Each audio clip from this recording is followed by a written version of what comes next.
And we were kind of flabbergasted to realize that for a generation that has kind of taken Google Maps and Apple Maps for granted, your navigation journey ends when you get to the door of the building that you enter. And there is all of this other data that's beyond that door that we don't have access to. What's up, everybody? Welcome back to Awesoming's podcast, where we highlight people pursuing their definition of, you guessed it, awesome. So buckle up and get ready for some more success story adventures and failures from Kentucky's tech and entrepreneur community. Well, hey everyone, thanks for tuning back into this episode of the Awesoming podcast. I am here with my new baseball partner in crime. He is shortstop, I'm second base, so we're gonna turn a lot of double plays. I'm really excited. And I'm sitting down here with Jose from Goodmaps in Louisville, Kentucky. So pumped to be here because he is with Goodmaps, like I just said, and they are a fellowship company for 2021 in our cohort.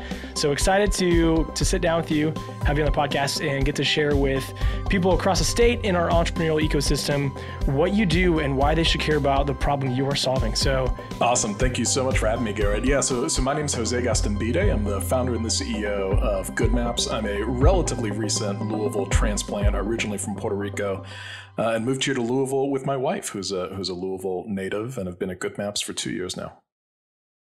I have never been a transplant. Maybe one of these days I'll be dangerous and move somewhere else for a little bit, but glad to hear that. Well, so first thing, you just mentioned you're a transplant. I did a little deep dive. My brother works for the FBI. Actually, he doesn't, but found out that you were with the Peace Corps. You were a volunteer at the Peace Corps in Honduras. How the heck did you get involved with Peace Corps and why Honduras?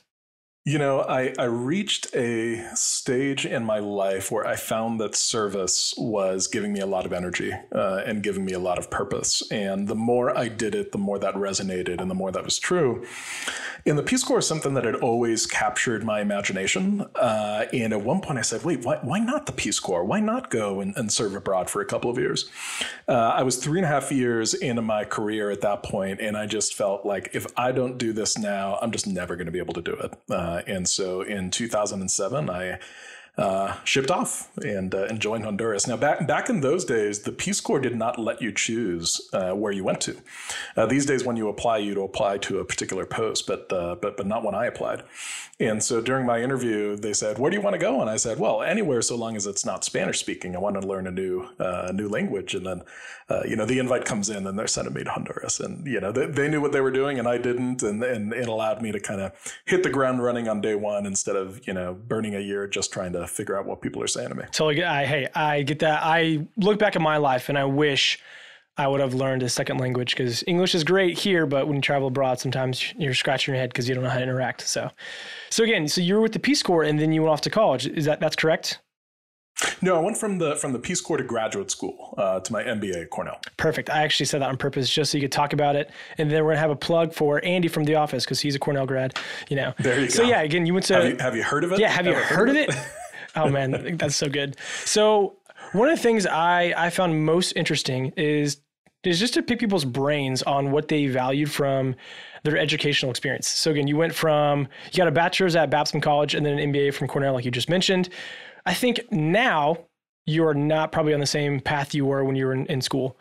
So what would you say is maybe the most impactful lesson or maybe the most effective lesson you learned in school that you implement today as a startup founder? Yeah, it's such an interesting question. So Babson, for those who aren't familiar with it, is a purely business undergrad. 95% of the classes that you take are business, and then obviously an MBA program is very business focused. My biggest takeaways were actually how important all of the other things are, and how important the humanities are, and how important soft skills are. Hard skills aren't that difficult to develop. I don't want to undermine how difficult they are and how important they are. But I think we're living in a time. I'm a big fan of sci-fi, and I feel like we're living in a time that a lot of comic book writers would have warned us about, which is, the power to do something versus the ethics and the morality not to do it. And in a lot of those those humanities courses, those are the kind of questions that you jump into and discuss, and they never come up in the business courses. In the art of leadership and what leadership means, not what you see on the screen when you're watching a movie, but what it means day to day, week to week in life. Those are the kind of things that come up in the humanities and not in the business courses. And so when I look at the things that I rely on, even now in my day to day, very few of them were in a classroom. Very few of them were in a classroom. Most of them were about the experiences I had with my classmates and a lot of just leadership experience. I genuinely love that response because that's so true. You learn from doing. And yeah, as you mentioned, soft skills and leadership, my mind instantly went to Marvel and just, our minds are crazy, cool tools. And it just went through the whole Tony Stark narrative of how you went from this jerk bad boy, whatever, to now this self-sacrificing leader. Yeah. So funny that my mind went there, but yes, I totally agree. And that's cool to see that you went to school and yet you appreciate something entirely opposite of what you actually learned. Yeah. And, I think at the core of that is something that most people tend to resonate with, which is that the right answer is often not the hardest part to figure out. The hardest part is how do I go from where I am now to convincing everybody around me and motivating everybody around me and pointing them all in the same direction so that we can get from where we are now to the right answer. What's the right answer tends to be what you learn in classes. How do I get to the place where the right answer is actually put in practice and put into the world is what you learn outside of the classroom. So good. So good. And speaking of learning outside the classroom, Jose, we're here to talk about Goodmaps and did a little digging. So Goodmaps is a company. You guys are developing new indoor digital mapping platforms and again, focusing on enabling, accessibility and providing first responders with all the data they need to do their jobs. I read that and I think oh, that's cool. Thinking almost theoretically, it's kind of ambiguous to me. So I just want to hear your business. Where the heck did this idea come from? And yeah, would love for you to walk through what you are doing and what problem you are actually solving. Yeah, totally. So I'll give you the very brief version of the prologue, which is that there's a nonprofit here in Louisville called the American Printing House for the Blind. They've been around for almost 170 years. Traditionally have done a lot of the Braille in this country. And a handful of years ago, they decided that they wanted to do more than Braille and more than education and wanted to focus on solving the accessible navigation problem. For somebody who's blind or low vision, how do you get around independently? How are you made aware of what's around you? So they developed this app, very successful, got some good feedback. And in their wisdom, they kind of realized that a 170-year-old nonprofit isn't the natural owner of emerging technology, particularly of the kind that we're talking about here. And so they started what was then Access Explorer, hired me to run it, and hired my CTO along with me. So that's the prologue. As soon as we joined, we really quickly came to the realization that the bottleneck for the problem that we were trying to solve was not applications that people had access to that would help them navigate. It was actually a data problem, and it was specifically an indoor mapping data problem. And we were kind of flabbergasted to realize that for a generation that has kind of taken Google Maps and Apple Maps for granted, your navigation journey ends when you get to the door of the building that you enter. And there is all of this other data that's beyond that door that we don't have access to. And if it's a building that you're familiar with, maybe not that big a deal, right? You can rely on muscle memory. But what if it's a hospital and you're trying to get to the emergency room? What if you're blind and you're trying to get to your meeting? What if you are a first responder trying to identify where all the flammable materials are or identify what the building that you're entering is actually made out of so that you can edify your strategy for fighting that fire within that building? None of those things are available because we have barely begun the process of mapping the indoors. And that is the problem that we went about solving and have really focused on solving and using, a lot of the buzzword bingo of LiDAR and machine vision and artificial intelligence and augmented reality, and really taking all of those things together to help solve the indoor mapping process and help solve the accessible navigation process along the way. My mind instantly goes to every spy secret agent movie when they're going to break into a building or you go rescue somebody and you see them fake code, and then all of a sudden the digital blueprints of the building, oh, take the elevator shaft on the left, and in 3 steps, do whatever. So this is actually that real application. That's super cool. Yeah, it's so funny, right? Because like, they pull that up so quickly and they've got the whole building and then they've got all the little blue dots everywhere and they can see exactly where everybody is. That is pure science fiction. Like that generally is not available to folks, or at least it hasn't been until recently. But somebody with video skills puts it together for a movie and you think it's possible. And until recently, it hasn't been. Well, Hollywood, that's a wrap. We just cracked the code that you guys are fake. Awesome. Well, hey, exactly. So you joined Goodmaps from Interapt, where you served as a COO. Again, cool, fancy acronym. Again, I want to ask you, because you are a very technical founder. So what skill sets did you gain from the IT firm that maybe might have helped you spur on to the next journey? Yeah, when I look back on that COO journey and in a lot of ways continuing that in the CEO journey, it's about, this is going to sound so weird, but it's about switching costs and reducing switching costs and being able to go from a conversation with your dev team to a conversation with your finance team to a conversation with your marketing team to a client to an investor to a board member, all of that in the span of 4 or 5 hours and not losing a beat as you do it. I'm coming from the consulting world where, you spend 12 weeks on a single problem with a very small team and you're able to just go deep and not really deal with a lot of the noise that most of us have in our day-to-day jobs and leaving consulting. That was not the world that I was in anymore, particularly in entrepreneurship. So I think looking back on my development over the last 4 or 5 years, that is by far the one where I have come the farthest. So let me ask you this. Why should people care about the problem you're solving, which is indoor digital mapping, data collection? And I think a follow-up to that is why this industry and why now? Like this, you mentioned Google Maps, Apple Maps, go back years, go to, MapQuest, all this stuff. So yes, so why now? But then also why care about this people group that maybe honestly people might overlook? So let me start off with why people should care. And I think there are 3 primary reasons. The first one is it's a matter of equity and independence. The availability of mapping data and positioning data, and by extension, navigation, is about allowing people to live their fullest lives and to take advantage of the space that we have dedicated a lot of resources to building and to maintaining. Well, there's a group of folks who can't access that, and they have dollars in their pocket and they have experiences that they want to have. It is an economic opportunity. The second reason is you have your eyesight right now. One of the things, right, we've got a silver wave coming. We've got an aging population, and what tends to come with aging? Loss of eyesight, right? The percentage of people in this country that have some version of vision loss is around 7 or 8%. That's going to get pretty close to 20% over the next decade here.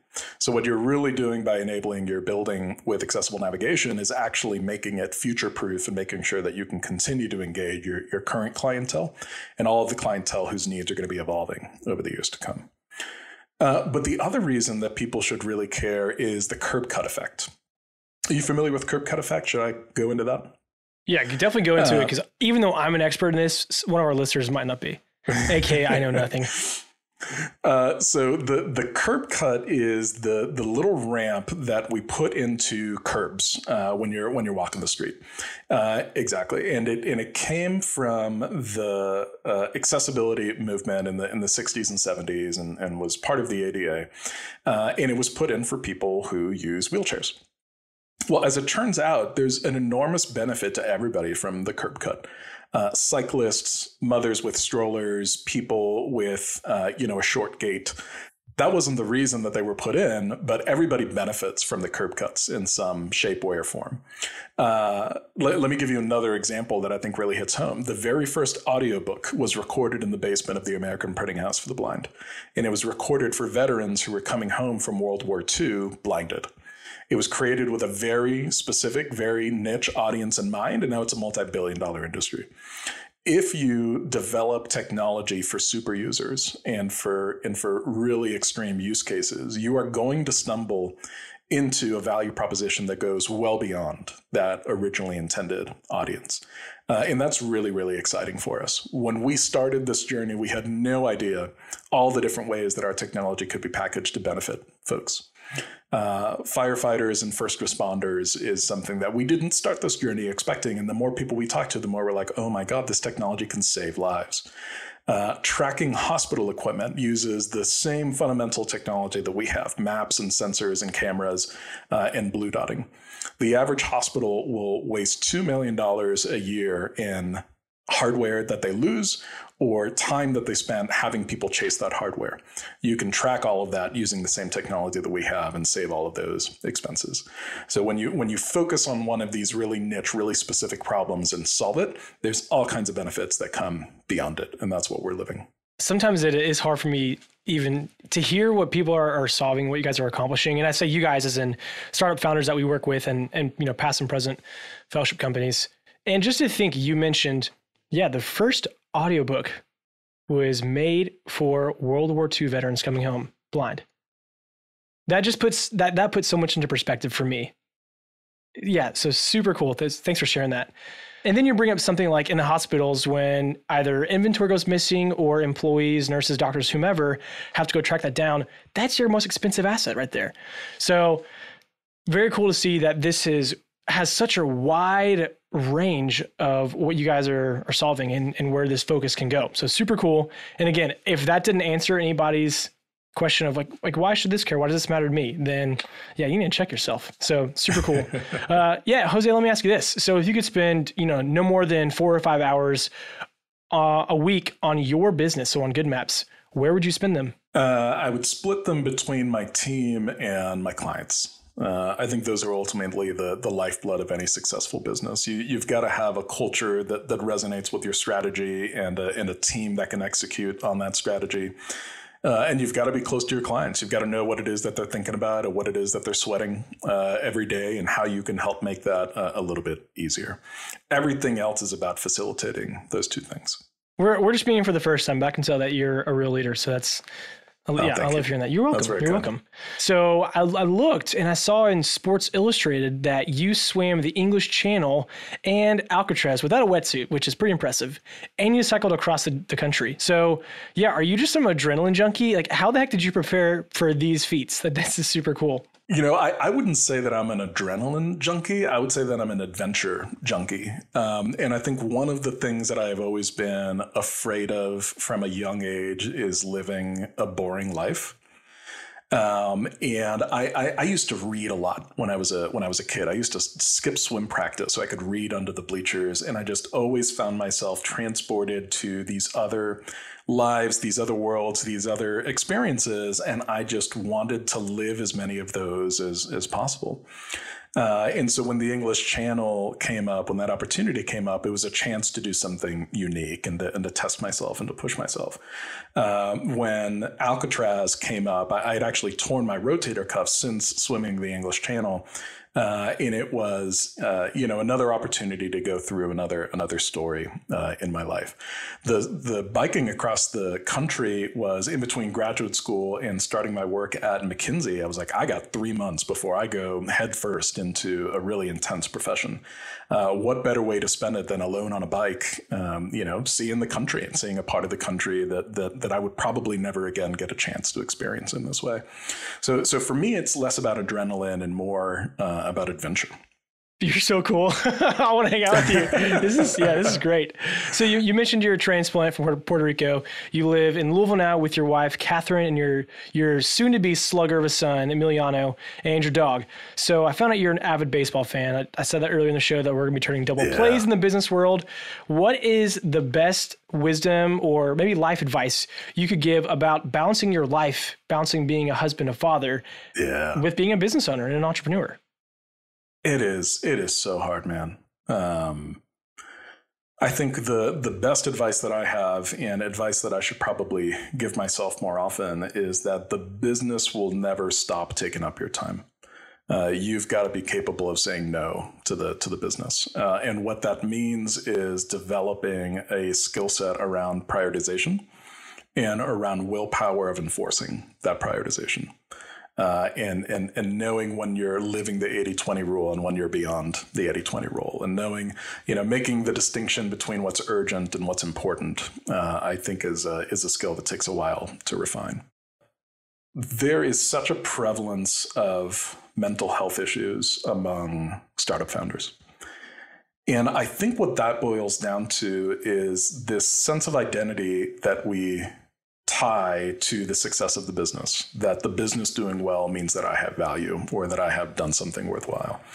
And I think that's really dangerous. I think that's part of the startup culture. I think that's part of the startup media and the way that we cover startups, but it's really dangerous. And you've got to find ways to avoid that. My value is not my business. My business is not my value. It's what I dedicate my profession to. But my family and my values and the things that I care about are what I look at the end of the day. But it's hard to do. It's hard to do because all of the messaging coming externally tells you otherwise. And so you've got to have conviction in your values and keep those messages at bay. Otherwise, you're just going to go into the same spirals that so many founders do. I was listening to a talk probably about a month ago, and an entrepreneur in the Midwest was talking about the difference between conviction and passion. So many people nowadays talk about passion, like, I'm so passionate, like, I love this, yada, yada, yada, go on. I do it because I'm passionate. Well, passion can run out. And oftentimes people say they're passionate about something, but it doesn't cost them anything. And when you mention conviction, I heard this guy say this, that the difference between passion and conviction is passion is emotion without experience, and conviction is emotion with experience. And I heard this and I thought, oh my goodness, that's so true, because when you have conviction, it's based on something you have done or you've seen go before you. And yeah, as you're saying this, I'm thinking some of the people in our space here at Awesome Inc., their husbands, their wives, they have kids. And talking with them, like, oh my gosh, my wife didn't sleep last night, or she's pregnant with her second, and like, oh, it's just so tough. Or, man, like, I realized I need to go home earlier to have lunch with or have dinner with my family before my son goes to bed because he's 2, and then I can get back to work. And so you're making all these balances, and you have to know what's important. So that's so great that you're sharing this, and I appreciate it. Hearing it, and I also know that the people who tune into our podcast do as well. Yeah, thanks for that, Garrett. What you just mentioned reminded me of one of those lessons that we talked about at the beginning of the podcast, which is about values. Which is this thing that we tend to kind of roll our eyes at, right? They're the things that are written on the walls of your office buildings that nobody ever pays attention to. But I actually think doing work on personal values is just so important and so misunderstood. And values are on a personal side, ultimately about what you're willing to pay for and what you're willing to sacrifice. And living those values comes with a cost, right? So like the value of truth. So many people, you ask them what their values are. Truth. I value truth. Well, truth means being willing to have really difficult conversations. A lot of people aren't willing to pay that cost. All companies want to be innovative. Well, the value of innovation is being able to accept risk and failure, right? You've got to ask yourself if your company is actually putting people in a position to fail and not lose their careers, because if not, you're not going to be very innovative for very long. So, well, speaking of truths and values, we have a couple here at Awesome Inc. that we hold true to. And I know that Keith, director of the fellowship, walked through those with y'all as you were onboarded. So before we wrap up, Jose, I'd love to hear what is something that maybe you personally want to achieve or with Goodmaps that you hope to accomplish within your time frame of the fellowship program. I have really enjoyed the members of the fellowship and connecting with the other entrepreneurs who are maybe a couple of months ahead of me or a couple of months behind me, but all kind of in that same day-to-day grind. And you guys bring in really fantastic people. And I've really enjoyed the sessions that we've had so far. We started this in the middle of COVID, and I really want to get out there to the Awesome Inc. offices so I can meet the team face to face. I mean, you guys have been doing good stuff for so long, and you have such an incredible reputation among the startup ecosystem in the state and really the region. And I just want to hang out with y'all. Y'all are fun. Well, hey, I appreciate that. Sounds like you need some more community up here. We're always glad to have you over in Lexington. So, Jose, we're going to wrap up. Again, everyone who's tuning in, thanks so much for giving up your time and listening to this, learning about local businesses, startups, and really just adding value in your life. So, Jose, how can the good people of Kentucky and honestly, wherever else they're tuning in, learn about Goodmaps and support your business? Yeah, thank you. So goodmaps.com is the right place to start. We've got active social media on Facebook and LinkedIn and Telegram. So find us there. We've got some really exciting announcements coming up over the next month or so, partnering with some global companies and some international sporting events that we're really excited to tell the world about. Goodmaps, there it is. Jose, we will see you here soon. Thank you, Garrett. Well, that's it, guys. Thank you so much for checking out this episode of Awesoming's podcast. And another quick thank you to Lee Rosevear and a few members from our community who provide the music that you hear in this show. Lastly, give us a follow on Instagram, Facebook, all that jazz. Or even better, come on down to our space. Come be a part of our community and get plugged in, and let's start something awesome together. You guys rock. We'll see you next time.